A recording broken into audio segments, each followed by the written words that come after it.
आज हम आप लोगों को एल्डिहाइड पढ़ाने जा रहे हैं। ये अध्याय आपका है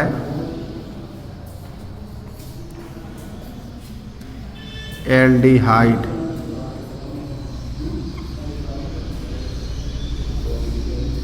और कीटोन।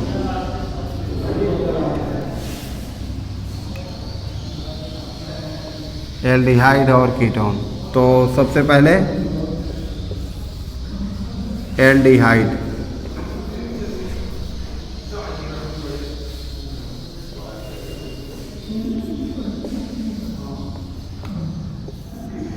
एल्डिहाइड क्या है? देखिए, एल्डिहाइड कार्बनिक यौगिक में प्राथमिक एल्कोहल के ऑक्सीकरण से जो कार्बनिक यौगिक प्राप्त होते हैं उनको हम एल्डिहाइड कहते हैं। और एल्डिहाइड का जनरल फार्मूला CnH2n+1 CHO होता है। और इनका सामान्य अणुसूत्र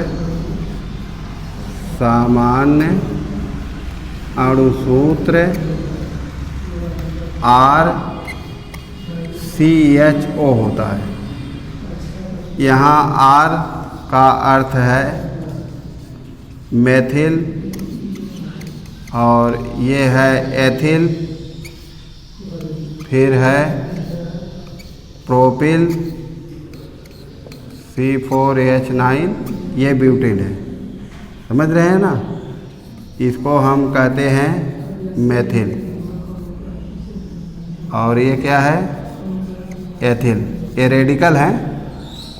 फिर ये है प्रोपिल, और ये है आपका ब्यूटेन।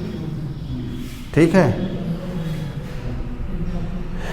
तो R के स्थान पे हम इन सब को जोड़ सकते हैं। अब आगे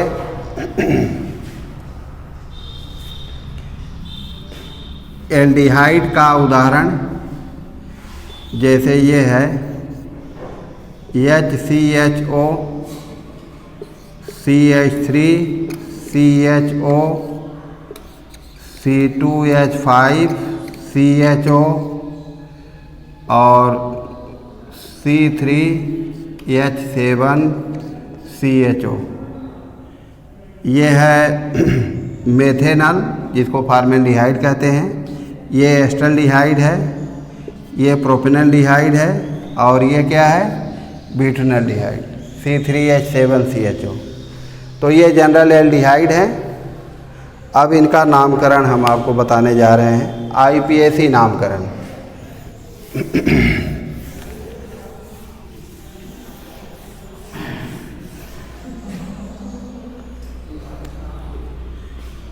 IUPAC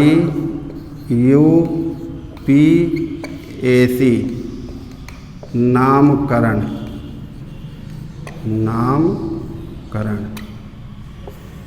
तो एल्डिहाइड का IUPAC नामकरण करने के लिए हम रूट वर्ड से बनने वाले एल्केन के नाम के अंत में अनुलग्न अल जोड़ते हैं।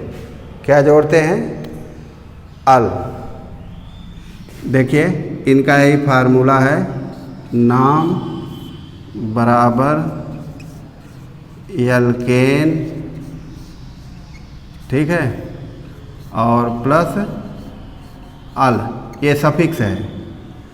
अब देखिए, जैसे ये है HCHO, तो इसमें एक कार्बन है, ठीक है। तो इसके लिए एक कार्बन से आपका मेथेन बनेगा, और एल्डिहाइडिक समूह है तो इसमें अल जोड़ा जाएगा, यानी ये बराबर हो जाएगा, इसको इसमें जोड़ देंगे तो ये हो जाएगा मेथेनॉल। ठीक है। ऐसे CH3CHO को हम क्या लिखेंगे, एथेनॉल।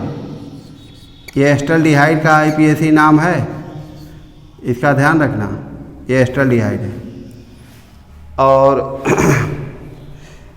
फिर जो है ये है C2H5CHO, इसमें 3 कार्बन है तो इसको हम लिखेंगे प्रोपेनल, प्रोपेनल।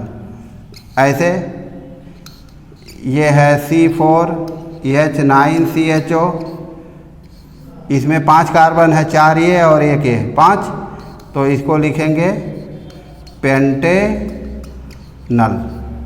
ठीक है, यही इनका आईपीएसी नाम है। और बता रहे हैं इसका नाम है पेंटेनल। अब कुछ चेन वाला भी आप इसका नामकरण देख लीजिए। ये है जैसे ये है आपका, यहाँ एक साइड चेन जोड़िए और इसको कर दीजिए CHO, तो 1 2 3, इसका नाम हो जाएगा 2-मेथिल और क्या, प्रोपेनल, प्रोपेनल। दूसरा हम लेते हैं C2H5, ये है C2H5CH3 और ये है CHO, इसका नाम। तो ये आप रूल जान लीजिए, हमेशा नंबरिंग इसी एल्डिहाइड से ही शुरू होगी, इधर उधर से भटकने की ज़रूरत नहीं है। जहाँ क्रियात्मक समूह रहता है नंबरिंग वहीं से शुरू होती है, आईपीएसी का नियम है।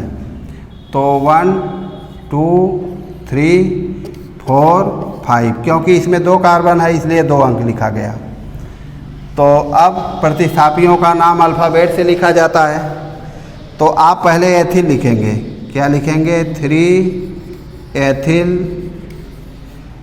2 मेथिल, और कितने, कुल 5 कार्बन हैं मुख्य श्रृंखला में, तो हम इसको लिख देंगे पेंटेनल। ये पेंटेनल हो गया। तो अगला देखिए,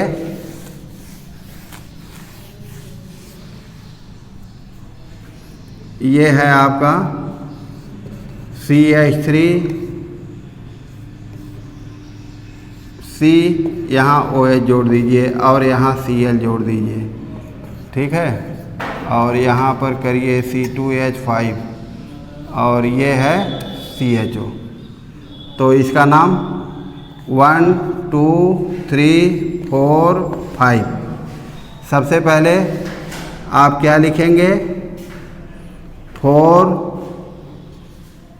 क्लोरो, 4 क्लोरो, फिर 2 एथिल, 3 इन, और तीसरे पर हाइड्रोक्साइड है तो आप लिखेंगे 3 हाइड्रोक्सी, हाइड्रोक्सी, और फिर क्या अंत में पेंटेनल, पेंटेनल। यही इसका आईपीएसी नाम है। 4 क्लोरो, 2 एथिल, 3 इन, 3 हाइड्रोक्सी, पेंटेनल। अच्छा, अगला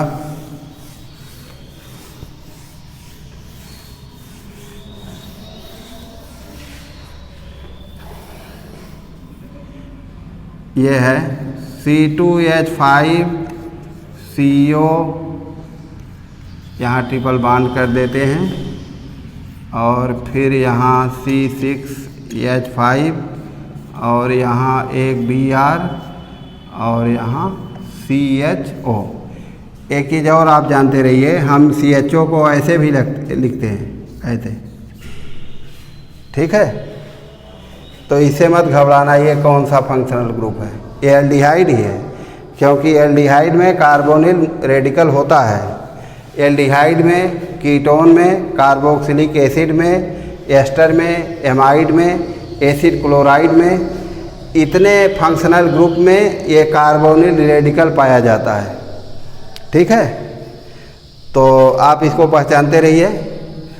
अगला देखिए, ये है 1 2 3 4 5 6 7। अब प्रतिस्थापी का नाम जो है आप अल्फ़ाबेट से लिखेंगे। तो दूसरे पर ब्रोमीन है, हम यहाँ लिख देंगे 2 ब्रोमो। ठीक है। अच्छा अब इसके बाद बी के बाद ये 5 पर कीटोन है, तो इसको लिखेंगे 5 ऑक्सो। और फिर ये फेनिल भी है, फिर यहाँ लिखेंगे 2 फेनिल। 3 यहाँ कामा लगा देना, 3 आइन। इसके बाद अंत में हेप्टेनल,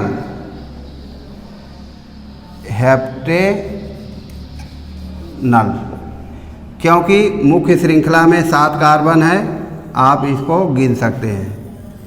ये मत सोचिए कि हम वैसे लिख दिए, ये 7 कार्बन है, यहाँ से गिनेंगे, यहाँ 7 है, इसलिए हेप्टेनल। अर्थात ये सभी फंक्शनल ग्रुप हेप्टेन की श्रृंखला में जुड़े हुए हैं, इसीलिए हम इसको हेप्टेनल लिखें। समझ गए? अब इतना आप लोग देखिएगा, अब फिर कल वाले वीडियो में हम फिर इसके आगे इसका नामकरण बताएंगे।